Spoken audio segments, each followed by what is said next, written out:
இறைவனுடைய சாந்தியும் சமாதானமும் நம் அனைவர் மீதும் நின்று நிலவட்டுமாக.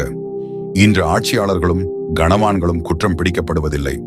நம் போன்ற சாமானியர்கள் குற்றம் பிடிக்கப்படும் அதே நேரம் முஸ்லிம் போர்வையில் உள்ள அநியாயக்கார, நயவஞ்சக, இஸ்லாம் விரோத ஆட்சியாளர்கள் எதை செய்தாலும் அவர்களை குற்றம் பிடிக்கக்கூடாது, தடுக்கக்கூடாது, பகிரங்கமாக கண்டிக்கக்கூடாது போன்ற இஸ்லாம் விரோத போக்கை சிலர் பரப்பி வருகின்றனர். இது முஸ்லிம் சமூகம் பனு இஸ்ரவேல் சமூகத்தின் நகலாக ஆகிவிட்டதற்கான அடையாளங்களில் ஒன்றாகும். முஸ்லிம் சமூகத்திற்கு இறை உதவி கிட்டாமல் இருப்பதற்கான காரணமும் அதுவே. இன்று முஸ்லிம்கள் பெரும் எண்ணிக்கையிலிருந்தும் அவர்கள் எங்கு பார்த்தாலும் பாதிக்கப்படுகிறார்கள், அழிக்கப்படுகிறார்கள். இப்படித்தான் பனு இஸ்ரவேல் சமூகமும் அழிக்கப்பட்டது.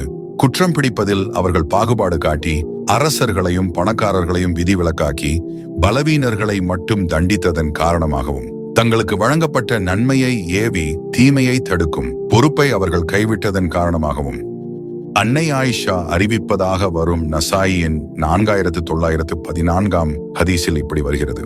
பிறகு நபிகளார் எழுந்து நின்று உரையாற்றினார்கள். உங்களுக்கு முன் இருந்தவர்கள் அழிக்கப்பட்டதற்கான காரணம், அவர்களில் கண்ணியவான்கள் திருடினால் அவர்களை தண்டிக்காமல் விட்டுவிடுவார்கள், அவர்களில் பலவீனர்கள் திருடினால் அவர்களுக்கு தண்டனையை நிறைவேற்றுவார்கள். அல்லாஹ்வின் மீது ஆணையாக, முஹம்மதின் மகள் ஃபாத்திமா திருடினாலும் நான் அவளது கையை வெட்டியிருப்பேன். அதுபோல் திருக்குரானின் 5ஆம் அத்தியாயம் 62, 63 ஆகிய வசனங்களில் அல்லாஹ் இப்படி கூறுகிறான். அவர்களில் பெரும்பாலோர் பாவத்திலும் அக்கிரமத்திலும் தடுக்கப்பட்டதை உண்பதிலும் விரைந்து செல்வதை நீர் காண்பீர்.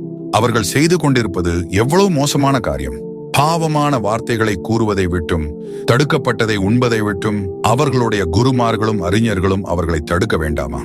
அவர்கள் செய்து கொண்டிருப்பது எவ்வளவு மோசமான காரியம்!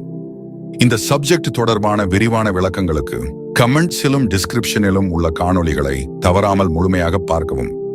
இறைவனுடைய சாந்தியும் சமாதானமும் நம் அனைவர் மீதும் நின்று நிலவட்டுமாக.